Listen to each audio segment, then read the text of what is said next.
TRS 2 సార్లు ప్రభుత్వం ఏర్పాటు చేసింది. నేను ఇయ్యాల మా రంగారెడ్డి జిల్లా సోదరుల సాక్షిగా నేను చెప్పదలుచుకున్నా, 2024 నుంచి 2034 వరకు ప్రజాపాలన ఉంటుంది. కాంగ్రెస్ పార్టీ అధికారంలో ఉంటుంది. అభివృద్ధి చేయడమే కాదు, సంక్షేమ పథకాలను అమలు చేసి ఆనాడు రేషన్ కార్డు ఇయ్యే ముఖం లేదు మీకు. ఇవాళ 15 లక్షల రేషన్ కార్డులు ఇచ్చినాం. రంగన్న ఇప్పుడే చెప్తుడు, ఓ ఊర్లో వెళ్ళి రేషన్ కార్డులు ఎవరికైనా లేవా అంటే అందరూ ఉన్నాయని చేతులు ఎత్తిరట. ఇవాళ రాష్ట్రంలో రేషన్ కార్డు లేనోడే లేడు. ఎవరున్నా రేషన్ కార్డులు ఇచ్చినాం. 3,28,00,000 తెలంగాణ బిడ్డలకు సన్న బియ్యం 6 కిలోల లెక్కన ఇవాళ తెలంగాణ ప్రజలకు ఇచ్చినాం. 200 యూనిట్లు ఉచిత విద్యుత్ ఇంటికి ఇచ్చినాం. 24 గంటలు వ్యవసాయానికి ఉచిత విద్యుత్ ఇచ్చినాం. 4.5 లక్షల ఇందిరమ్మ ఇండ్లు ఇచ్చినాం. మొన్ననే 1,25,000 ఇండ్లు ప్రారంభోత్సవం చేసుకున్నాం. మళ్ళొక్క 2.5 లక్షలు గ్రామీణ ప్రాంతాలలో, ఇంకొక 1 లక్ష హైదరాబాద్ నగరంలో శ్రీనివాస్ రెడ్డి గారు ప్రకటన చేశారు. అంటే దాదాపుగా 8 లక్షల ఇండ్లు ఇవాళ మనం మంజూరు చేసినాం. పేదోళ్లను ఆత్మగౌరవం పెంచడానికి ఇవాళ ఇందిరమ్మ ఇండ్లను మనము నిర్మించి పేదలకు ఇస్తున్నాం. రైతు రుణమాఫీ 20,616 కోట్ల రూపాయలు 25 లక్షల మంది రైతులకు చేసినాం. ఇప్పటి వరకు రైతు భరోసా కింద 27,000 కోట్ల రూపాయలు రైతుల ఖాతాలో వేయడం జరిగింది.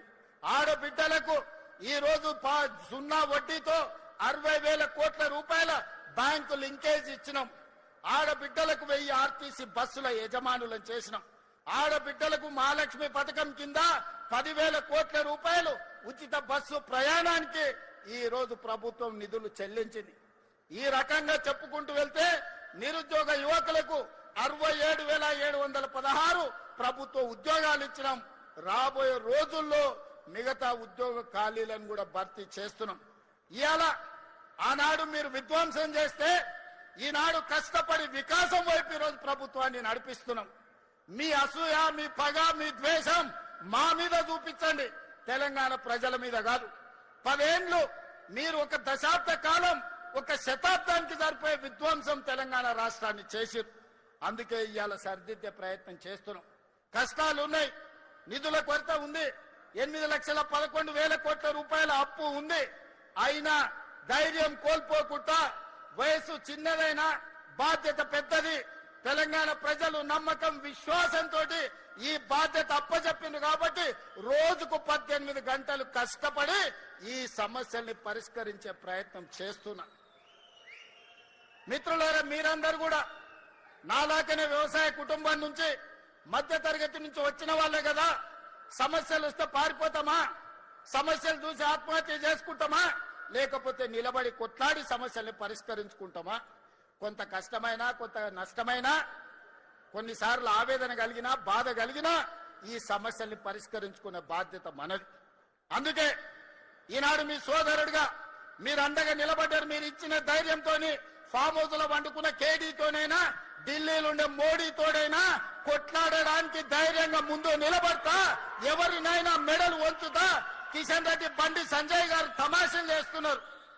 శాతనైతే శాత కాకపోతే దీపో అని. అల్లా తప్పగా రాలే బండి సంజయ్, కిషన్ రెడ్డి గారు.